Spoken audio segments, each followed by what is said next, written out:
I never knew how close I came to not existing. Mom told me years later that when she found out she was pregnant with me, she wasn't sure they could afford a kid. Dad wasn't making much, and they were barely scraping by. But then my dad's parents, my grandparents, found out about the pregnancy. Not only were they thrilled, but they went above and beyond. They gave Mom and Dad their house, a nice place in a good neighborhood, close to a great school. They even promised to help out with money. I was born into that house, and for the first few years, life was pretty good. Grandma and Grandpa were always around, picking me up, taking care of me when Mom was working. They'd take me to the park, read me stories, and sneak me treats when Mom wasn't looking. When I started school at 5, they'd pick me up every day. We'd go for ice cream or to the playground. Those were some of the happiest times of my life. But then, everything changed. I remember that night clearly. I was supposed to be asleep, but the yelling woke me up. Mom and Dad were having a huge fight. I couldn't make out everything they were saying, but I heard words like betrayal and how could you? Then I heard the front door slam. I peeked out my window and saw Dad stumbling to his car. He was holding a bottle. I later learned it was whiskey. I watched him drive off, tires screeching. That was the last time I saw my dad alive. The next morning, 2 police officers came to our door. Mom collapsed when they told her dad had been in an accident. He'd lost control of the car and driven off the road. He didn't make it. The funeral was a blur. I remember holding Mom's hand, confused about why Dad was in a box and why everyone was crying. Grandma and Grandpa were there, hugging me tightly, their faces streaked with tears. But after the funeral, things changed rapidly. Mom seemed to bounce back quickly, too quickly. Within months, she had a new man in her life. Before I knew it, they were married, and Mom was pregnant again. "You're going to have a little sister, Carol," Mom told me, her eyes shining. "Isn't that exciting?" I nodded, not sure how to feel. Everything was changing so fast, and I missed Dad. I missed Grandma and Grandpa too. They stopped coming around, and I didn't understand why. "Mom, why don't Grandma and Grandpa visit anymore?" I asked one day. Mom's face hardened. "They don't want anything to do with us anymore, Carol. They abandoned us because I've started a new family." Then her face softened. "At least they left us the house and helped with the money for your education. That's something to be thankful for." My little sister arrived a few months after Mom remarried. I remember Mom saying she was born prematurely, but even at my young age, something felt off about that explanation. Still, I was too preoccupied with the sudden changes in my life to question it much. My new stepfather, Frank, worked as a driver. Mom kept her job as a salesperson. We weren't rich by any means, but we always had enough for the essentials. At least, that's what I was told. From the start, it was clear that Frank didn't like me much. He'd glare at me across the dinner table, his jaw clenching whenever I spoke. "Can't you keep that kid quiet?" he'd snap at Mom. "I'm trying to eat in peace here." Mom would rush to placate him. "Carol, honey, why don't you go to your room? I'll bring you your dinner later." As time went on, these moments became more frequent. Frank's temper was short, and everything seemed to set him off, especially me. He'd call me names when Mom wasn't around, his face twisted in disgust. "You're nothing but a freeloader," he'd spit. "A burden. You know that, right?" I'd nod silently, fighting back tears. What else could I do? The contrast between how Frank treated me and my sister was stark. With her, he was all smiles and affection. He'd bounce her on his knee, shower her with gifts, and speak to her in a sickeningly sweet voice that made my stomach turn. "There's my little angel," he'd coo. "Daddy's got a surprise for you." Mom, desperate to keep Frank happy, started finding ways to keep me out of sight. She'd usher me to my room whenever Frank came home, locking the door behind me. I'd sit there for hours, listening to the sounds of a happy family on the other side, laughter, conversation, the clink of cutlery on plates. I didn't understand why I had to eat alone in my room, why I couldn't move freely in my own home, why I was treated like an unwelcome guest. As I grew older, the isolation intensified. Family holidays? I wasn't invited. Trips to visit Frank's friends and relatives? I was left behind. Even when people came to our house, I was told to stay in my room and keep quiet. "We don't want to upset Frank," Mom would say, her eyes pleading. "You know how he gets." And I did know. I'd seen his rages, heard the crashes and bangs when something set him off. So I stayed quiet. I stayed out of the way. I became a ghost in my own home. The only times I felt any semblance of normalcy were the rare occasions when Mom would take me shopping or run errands with her. But even then, there was no room for fun or freedom. It was all business, quick and efficient, always with an eye on the clock. "We can't be too long," Mom would say, checking her watch nervously. "Frank will be home soon." As the years passed, I retreated further into myself. I became shy, withdrawn. At school, I barely spoke to anyone. But in the privacy of my room, in the worlds I created in my mind, I found an escape. I'd make up stories, grand adventures where I was the hero, where I was wanted and loved. When I turned 16, my life took an unexpected turn. Spending most of my time alone in my room, I'd become pretty good at using the internet to escape my reality. One day, I stumbled upon an online publishing house that was looking for fresh voices in children's and young adult literature. On a whim, I submitted some of my stories. To my shock, they loved them. Before I knew it, I was working with them regularly, writing stories and helping develop educational apps for kids and teens. For the first time in years, I felt proud of myself. My ideas were popular, my stories were being published, and best of all, I was earning my own money. I saved every penny I could, watching my bank account grow with a sense of excitement I'd never felt before. One day, feeling particularly bold after a big payment came through, I decided to share my success with Mom. We were alone in the kitchen, Frank was out on a long-haul drive, and my sister was at a friend's house. "Mom," I said, my voice shaking a little, "I've got something to tell you. I've been working for this publishing house, writing stories and stuff. And, well, I'm making pretty good money." Mom's eyes widened. "Really? Oh, Carol, that's wonderful. I always knew you were a smart girl." Her praise, so rare these days, made me glow. But then her expression changed, becoming calculating. "You know," she said, leaning in close, "this is perfect timing. We've been having some financial troubles lately." My heart sank. I should have known better than to hope for simple pride or happiness. "The thing is," Mom continued, "this house is so big, and the upkeep is expensive. And well, raising you hasn't been cheap either. We've been exhausted trying to provide for you all these years." I felt like I'd been slapped. Hadn't I been the one locked away, barely even part of the family? How had I been such a burden? "Remember that college fund we set aside for you?" Mom said, not meeting my eyes. "Well, we had to use that money. For the house, you know. But now that you're earning your own money, you can support yourself, right?" I nodded numbly, not trusting myself to speak. "That's my girl," Mom said, patting my hand. "Oh, and one more thing. Frank and I have been talking, and we think it's best if you move out after you graduate. We're planning to renovate your room for your sister. She needs more space, you understand." I stared at her, unable to believe what I was hearing. "Move out? But, where will I go?" Mom shrugged, already turning away. "You're a smart girl, Carol. I'm sure you'll figure it out. You've got some savings now, right?" As she walked out of the kitchen, leaving me alone, the full weight of her words hit me. I was being kicked out. The money I thought would be my ticket to college was gone. And my own mother didn't seem to care where I ended up. The months leading up to graduation were a blur of anxiety and desperate planning.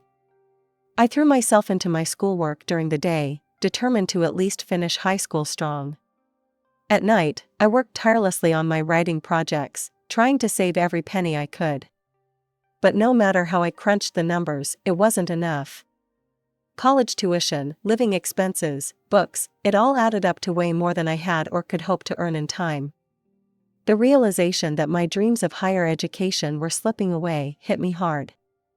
I tried to talk to Mom about it once, hoping against hope that she'd have a change of heart. "Mom, I've been looking at college costs, and I don't think I can." She cut me off before I could finish. "Carol, we've been over this. You're on your own now. You'll figure it out." The day of graduation came and went. I should have felt proud, accomplished. Instead, I felt numb. The next morning, Mom appeared in my doorway with a couple of cardboard boxes. "Time to pack up, Carol," she said, her tone eerily cheerful. "Your sister's so excited about her new room." I packed my life into those boxes, fighting back tears. When I was done, Mom helped me carry them to the front door. As I stood on the porch, my meager possessions at my feet, Mom gave me a quick, awkward hug. "Good luck out there," she said, and then the door closed behind her. I stood there for a moment, shell-shocked.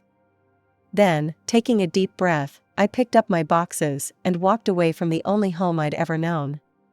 With what little money I had, I managed to rent a tiny studio apartment. It was in a sketchy part of town, and the sound of sirens often kept me up at night, but it was mine. I decided to postpone college for a year. I had no choice, really, and focus on work.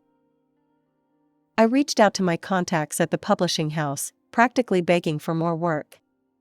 To my relief, they were more than happy to oblige. "We've been impressed with your work, Carol," my editor told me. "How would you feel about writing some children's books for us?" I jumped at the opportunity. Soon, I was working around the clock, churning out stories and illustrations. The work was demanding, but I loved it. For the first time in my life, I felt like I was good at something, like I had a purpose. Living alone wasn't easy, but I was used to fending for myself. I learned to budget, to cook simple meals, to navigate the public transit system. I even made a few friends in the building, other young people trying to make it on their own. But despite my best efforts, saving for college remained a distant dream. Every time I thought I was getting ahead, some new expense would crop up. A plumbing emergency in my apartment, a laptop repair, a trip to the doctor when I caught a nasty flu, each setback ate into my savings. It had been a year since I'd left home when my phone rang with a number I never expected to see again. My mother's voice came through, sickly sweet and unfamiliar. "Carol, sweetie, how are you? I've missed you so much. Why don't you come visit us this weekend?" Suspicion immediately flared in my gut, but curiosity got the better of me. I agreed to visit, packing an overnight bag with a mix of anticipation and dread. As soon as I arrived at my old home, my suspicions were confirmed. Mom was overly affectionate, hugging me tightly and peppering me with questions about my life. It felt artificial, like watching a bad actress perform. "Oh, Carol," she cooed, "you must be tired from your trip. Why don't you sleep in your sister's room tonight? She can take the guest room." I nodded, bemused. My sister, now a teenager, rolled her eyes but didn't argue. The next morning, I woke to the sound of familiar voices downstairs. Curious, I made my way to the kitchen, where I froze in the doorway. Sitting at the table were two elderly people I hadn't seen in years, but recognized instantly, my grandparents, my dad's parents. Grandma's eyes lit up when she saw me. "Carol, oh, look how you've grown." I stood there, shocked, as they explained why they were there. "We're moving to a nursing home soon," Grandpa said, his voice gruff with emotion. "But before we go, we wanted to make sure you're doing well. That you're prospering." "Yes," Grandma chimed in, "tell us all about your college. What are you studying, dear?" I opened my mouth, not sure what to say, when Mom jumped in. "Oh, Carol's doing wonderfully at school. Aren't you, honey? Top of her class, just like always." I stared at her, unable to believe the lies flowing so easily from her lips. My grandparents looked pleased, but they still had questions. "That's wonderful," Grandma said. "Could we talk to Carol alone for a bit? We'd love to catch up." A flash of panic crossed Mom's face. "Oh, I don't think that's necessary. Carol's quite busy, aren't you, dear? In fact, we should probably wrap this up soon." She quickly steered the conversation to other topics, barely letting me get a word in. As the visit came to an end, I felt a gentle touch on my arm. Grandma pressed something into my hand, a business card. As soon as my grandparents left, the change in Mom was immediate. Her smile vanished, replaced by a cold, indifferent expression I knew all too well. "Well, that's done," she said, clearing the table briskly. "You should probably head home now, Carol. I'm sure you have things to do." I stood there, the business card burning a hole in my pocket, as Mom all but pushed me out the door. The warmth and affection of moments ago were gone, replaced by the cool detachment I'd grown up with. As soon as I got back to my tiny apartment, I pulled out the business card my grandmother had slipped me. With trembling fingers, I dialed the number, my heart pounding in my chest. "Hello?" My grandmother's voice came through, warm and familiar, despite the years. "Grandma, it's Carol," I said, my voice barely above a whisper. We talked for a while, her voice filled with a mixture of joy and concern. Before I knew it, we'd arranged for her and Grandpa to visit me the next day. I gave them my apartment address, feeling a strange mix of excitement and anxiety. As soon as I hung up, I threw myself into a cleaning frenzy. My small studio apartment wasn't much, but I was determined to make it as welcoming as possible. I scrubbed every surface, organized my meager belongings, and even managed to find a vase for some fresh flowers I picked up from the corner store. That night, I barely slept. Instead, I spent hours in the tiny kitchenette, preparing lunch for tomorrow. I even decided to bake Grandma's favorite cookies, snickerdoodles, using a recipe I'd found online. Morning came too quickly. I was just pulling the last batch of cookies from the oven when there was a knock at the door. Taking a deep breath, I smoothed down my shirt and went to answer it. There they stood, Grandma and Grandpa. For a moment, we all just stared at each other, years of separation hanging between us. Then Grandma stepped forward, enveloping me in a tight hug. "Oh, Carol," she whispered, her voice thick with emotion. "Look at you, all grown up." As I ushered them inside, I saw their eyes widen as they took in my small apartment. Confusion flickered across their faces. "Carol," Grandpa said slowly, "why are you living here? Your mother told us you were living in the house." Before I could even begin to explain, they launched into a story that turned my world upside down. "We've always wanted to be part of your life," Grandma said, her eyes brimming with tears. "But your mother, she kept us away." They told me about the night my father died, the real story. My mother had been unfaithful. She was already pregnant with my sister when my father found out. He wanted a divorce, but then the accident happened. I sat there, stunned, as they continued. "The house I grew up in, the one Mom and Frank still lived in, was mine. Left to me in my father's will. We've been sending money for your care every month," Grandma said, reaching for my hand. "After you graduated, we increased the amount, thinking you were in college and needed more." The room seemed to spin. All this time, struggling to make ends meet, and there had been money meant for me? A house in my name? "We wanted to make sure you were living comfortably in the house, that everything was okay," Grandpa added. "That's why we came to visit yesterday." As I sat there, staring at my grandparents in disbelief, the weight of their words slowly sank in. I felt a surge of emotions, anger, betrayal, and a deep, aching sadness for the childhood I never had. "I don't understand," I stammered. "All this time, there was money for me? A house in my name?" Grandma squeezed my hand tightly. "Tell us everything, Carol. We need to know what really happened." And so, I did.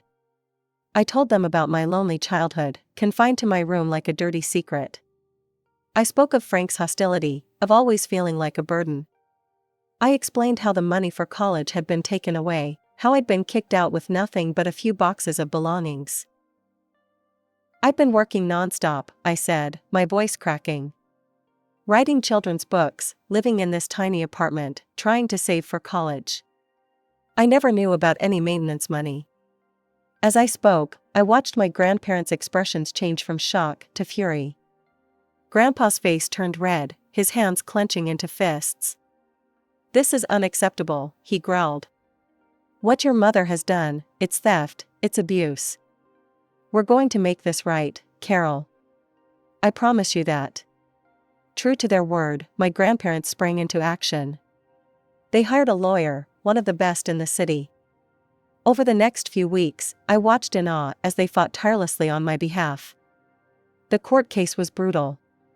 Mom and Frank tried to paint me as a rebellious, ungrateful child who had run away. But the evidence was overwhelming. Bank statements showed years of diverted funds. Neighbors testified about my isolation. In the end, justice prevailed. The judge ruled in our favor, evicting Mom and Frank from the house that was rightfully mine. The back payments of maintenance money were ordered to be paid to me in full. As we left the courthouse, I felt a mix of vindication and sadness. Yes, I had won, but at what cost? The family I had known, dysfunctional as it was gone forever. But I had a new family now. Grandma and Grandpa were determined to make up for lost time. They helped me move into my house, a concept I was still struggling to grasp. They gave me money for tuition and sat with me for hours, helping me choose the right college. I decided on a school close to the nursing home where they were moving. It felt right, being near them after all these years apart. For a while, everything seemed perfect. I visited Grandma and Grandpa often, soaking up their love and wisdom. We'd play cards, watch old movies, and talk for hours. They told me stories about my dad, filling in the blanks of my own history. But life, I was learning, had a cruel way of giving with one hand and taking with the other. Just as I was settling into my new life, reveling in the love of my grandparents, tragedy struck. Grandpa went first.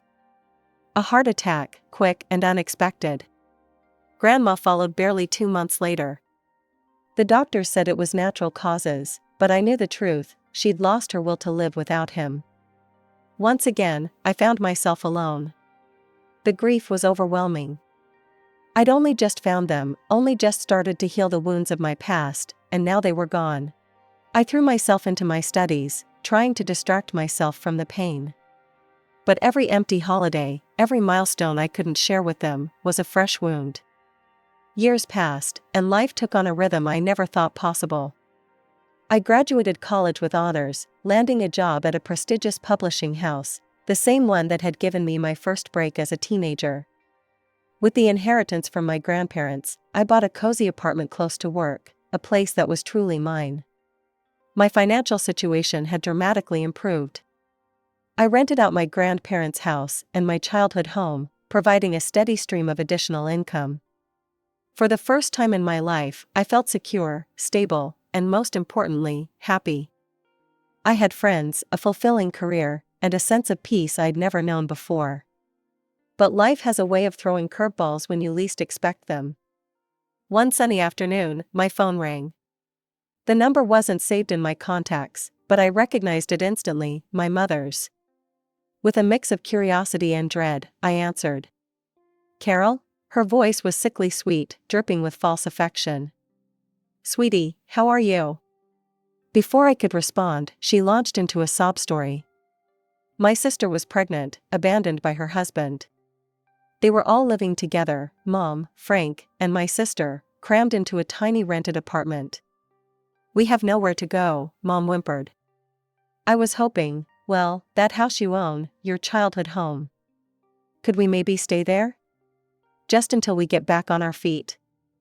I listened in stunned silence as she alternated between begging and crying, her voice taking on that manipulative tone I remembered all too well from my childhood. "Please, Carol," she pleaded. "We're family. We need your help."